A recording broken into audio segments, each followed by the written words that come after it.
যোগী আদিত্যনাথের সভায় যাওয়ার কারণে বিজেপি নেতার বাড়িতে হামলা ও মারধর করার অভিযোগ তৃণমূলের বিরুদ্ধে। গতকাল রাত্রে আপনার শিবিরপুর ব্লক কোমা পঞ্চায়েত এবং কান্টেক গ্রামে একটা অপ্রীতিকর ঘটনা ঘটে।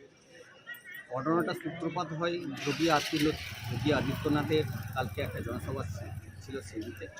সেই জনসভাতে কিছু কান্টের বুথ থেকে কিছু ব্যক্তি বেরিয়ে আসে, বেরিয়ে ডাকাতি করে। তারপরেই ঘটনার সূত্রপাত হয়। প্রথমে সন্ধ্যাবেলাতে বাড়ি বাড়ি গিয়ে পেটুকি দেয় এবং তার পরিপ্রেক্ষিতে ওরা একটা তৃণমূলের দুষ্কৃতী বাহিনীরা একটা মধ্যরাত পর্যন্ত বৈঠক করে। বৈঠকে ওদের আলোচনা হয় যে মিলন বেদেকে রাত্রের মধ্যে মারধর করতে। ওদের কারণ হচ্ছে বিজেপি ওখানে করা যাবে না, সিউড়ি 2 ব্লকে বিজেপির নাম কারো মুখে যাতে না আসে তার জন্য বিভিন্ন রকমভাবে ওরা পরিকল্পনা করছে। এটাই মূল বিষয়। গোটা গ্রামের মধ্যে এই দুজনের বাড়িতেই মারধর হয়েছে। হ্যাঁ, এই গোটা গ্রামেই কোমা পঞ্চায়েত মানেই নয়, শুধু গোটা সিউড়ি 2 ব্লকেই সমস্ত জায়গায় তৃণমূলে যারা নেতৃত্ব রয়েছে এবং দুষ্কৃতী বাহিনী রয়েছে, সাধারণ ভোটারকে প্রশাসনকে জানাতে চাই যে সামনের দিনে সাধারণ ভোটার যাদের ভোটের তাদের যে অধিকার সেইটা প্রয়োগ করার ব্যবস্থাটা প্রশাসনকে করতে হবে, কারণ সিউড়ি 2 নম্বর ব্লকের প্রত্যেকটি মানুষ ভীত সন্ত্রস্ত। যোগী আদিত্যনাথের একটা সভা ছিল, সেই সভার আমরা বেশ কয়েকজন আসি। তারই পরিপ্রেক্ষিতে তৃণমূলের কিছু দুষ্কৃতী গ্রামে আমাদেরকে হামলা করে।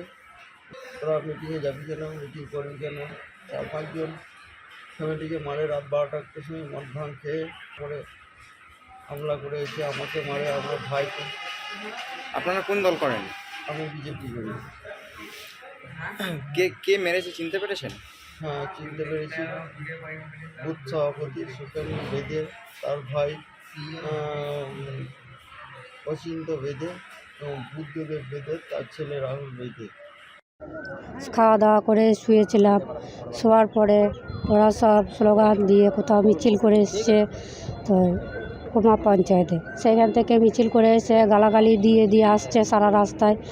দিয়ে এসে আমাদের বাড়ির পেছন দিকে এসে গালাগালি করছে নাম ধরে, যে মিলনবদ্ধকে মারবো বা অ্যাটাক করবো। যে সবাই মিলে এসে ওকে ঘরে থেকে টেনে বার করে মারধর করলো। মারধর করে আমরা যখন আটকাইতে যাই, কেন মারলো বলতে গেল যে গালাগালি দিচ্ছ কেন সব, তো বলেছে যে বেশ করে গালাগালি দিয়েছি। তো ওরা আবার উল্টে আবার ওকে গালাগালি দিয়ে টেনে ধরে টেনে হিঁচড়ে মেরে সবাই মিলে কিল ঘুষি দিয়ে মারলো। আমরা বলতে গেলাম আমাকে বুকে কিলি দিয়েছে, এখানে ঘুষি দিয়েছে। শ্বশুর বলতে এলো শ্বশুরমশাইকে চর মেরেছে। শাশুড়ি মা বলতে এলো শাশুড়ি মাকে টুটি ধরে ফেলে দিয়েছে। আপনারা কোন দল করেন? আমরা বিজেপি দল করি। গতকাল বিজেপি সভাতে যাওয়ার জন্য কি হ্যাঁ, গতকাল বিজেপি সভার জন্য মারধর করেছে। দেখুন, গতকাল সিউড়ি 2 নম্বর ব্লকের গাংটুতে যে ঘটনা ঘটেছে, সেই ঘটনা আদপে কোনো রাজনৈতিক ঘটনা নয়।